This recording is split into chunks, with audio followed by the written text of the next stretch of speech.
Baik, ada tak audio? Kalau ada audio, tolong maklumkan kepada saya ya, menerusi komen. Gangguan-gangguan seperti ini macam dah kerap berlaku lah. Kadang-kadang live tak ada audio, kadang-kadang live audio dia bergema, macam-macam lah. Gangguan-gangguan dilakukan. So jika ada audio, jika audio jelas, boleh tolong maklumkan kepada saya ya. Dan salam sejahtera, salam Malaysia, salam kuasa ketiga. Share ramai-ramai ya, shadow ban yang sentiasa makin dirancangkan. Okey, terima kasih. Suara jelas ya. Memang gangguan ni akan berlaku lah. So terima kasih kerana memaklumkan. Dan juga sertai Telegram saya, Reggie Jesse Ritaudin. Jadi pergi ke Telegram, type Reggie Jesse Ritaudin, sertai saluran Telegram saya dan juga share di Facebook anda, share bersama rakan link kepada saluran Telegram tersebut. Baik, saya nak ulas berkenaan dengan polemik konsert yang saya dah lihat sedang dimainkan berapa lama ni. Ya, konsert, ada yang menentang konsert, ada yang sokong konsert. So saya akan ringkaskan, saya akan beri pendirian saya. Dan sebelah malam lewat sikit malam nanti, saya akan juga beri kependirian saya berhubung dengan isu kantin di bulan Ramadan. Okay? So dua isu ni sedang rancak diperkatakan.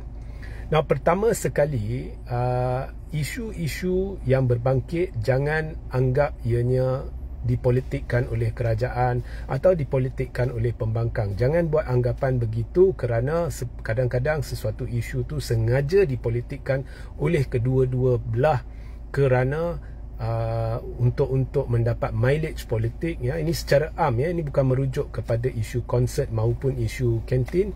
Ianya sengaja dipolitikkan, dan ada kalanya ianya juga dipolitikkan untuk mengalih perhatian daripada kegagalan tertentu. Contohnya kegagalan menangani isu ekonomi dan sebagainya. So itu secara am. Tetapi masuk isu konsert ni, saya nak jelaskan, okey. Konsert secara amnya bukannya satu dosa atau sesuatu yang buruk di negara kita. Kalau sesiapa, mana-mana ahli politik cuba memberi gambaran bahawa konsert secara am adalah sesuatu yang buruk, maka anda perlu memikir semula, adakah ahli politik itu benar-benar ikhlas dengan rakyat atau hanya sedang memarakkan sentimen demi kelangsungan politik parti atau ni. So konsert secara amnya bukannya masalah. Bagaimanapun kita kena lihat jenis konsert. Di bawah pentadbiran ini telah berlaku dua peristiwa di mana dua kumpulan berbeza telah masuk ke negara ini dan membuat konsert, di mana kedua-dua kumpulan ini memiliki pendirian dan menonjolkan diri mereka di pentas di mana-mana mereka membuat konsert sebagai penyokong LGBT ya, dan mereka melakukannya secara terbuka dan kehadiran mereka telah dialu-alukan oleh kerajaan.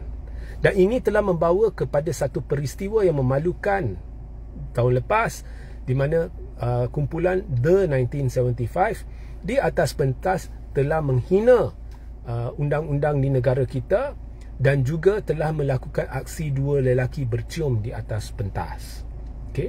So apabila rakyat merungut, kita lihat naratif di media ni, sekarang ni pun sedang dimainkan naratif, memberi gambaran seolah-olah pembangkang ini adalah seolah-olah pembangkang ni buruk, dia terlalu ekstremis ya, demi menegakkan Islam dia tak mau konsert ni.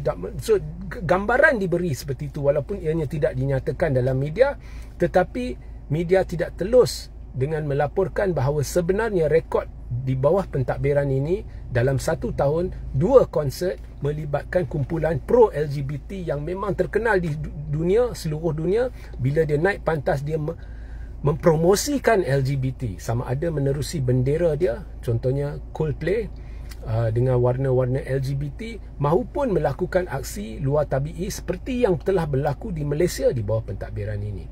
So kita kena lihat jenis konsert dan kita kena lihat kesesuaian konsert.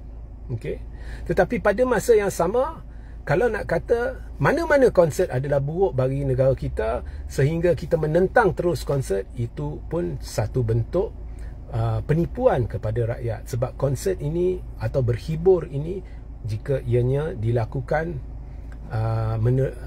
di dalam batasan yang dibenarkan, ya, ianya bukannya sesuatu yang buruk. Rakyat boleh berhibur, ya.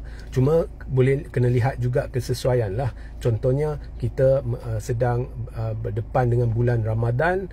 Kalau ada pun konsert, kita kena lihat jenis konsert, siapa yang datang, apakah lagu-lagu yang dimainkan dan sebagainya. Dan juga kita perlu ingat bahawa di bawah pentadbiran-pentadbiran sebelum ini, termasuk di bawah pentadbiran Perikatan Nasional dulu pun ada konsert.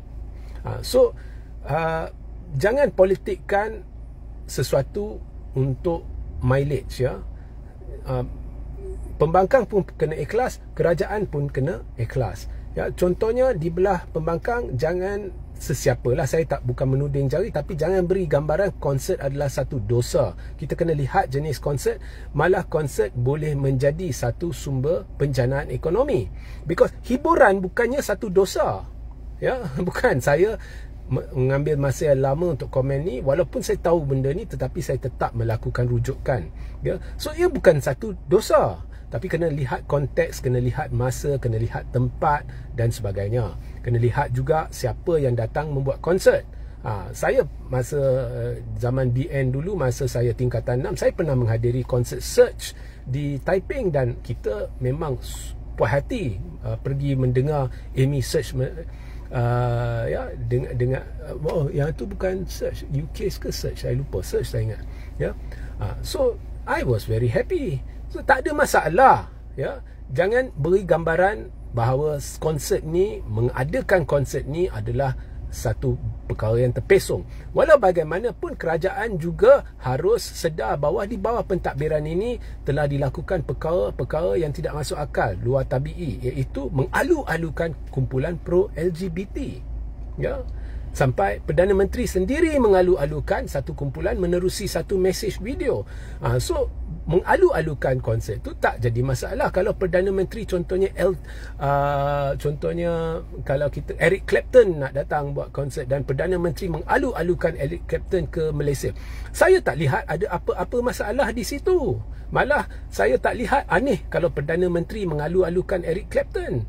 So dari sudut itu, saya bukannya sengaja nak pertikai Perdana Menteri sebab mengalu-alukan kumpulan. Cuma kumpulan yang dialu-alukan itu memang satu dunia tahu dia melakukan aksi-aksi atas pentas yang mempromosikan LGBT, ya.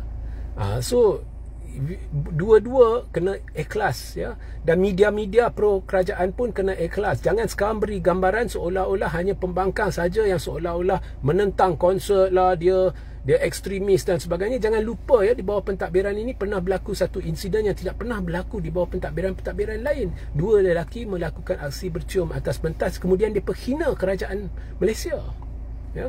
So itu pendirian saya berhubung konsert. Jangan terlalu membesarkan isu ni ke tahap yang tidak masuk akal, ya. Bagi mereka yang ingin tahu pendirian saya berhubung dengan pembukaan kantin sekolah di waktu bulan Ramadan, saya akan ulas lepas inilah, lambat sikit. So sehingga kita berjumpa nanti, Assalamualaikum, salam sejahtera, salam GBN, salam Malaysia dan salam kuasa ketiga.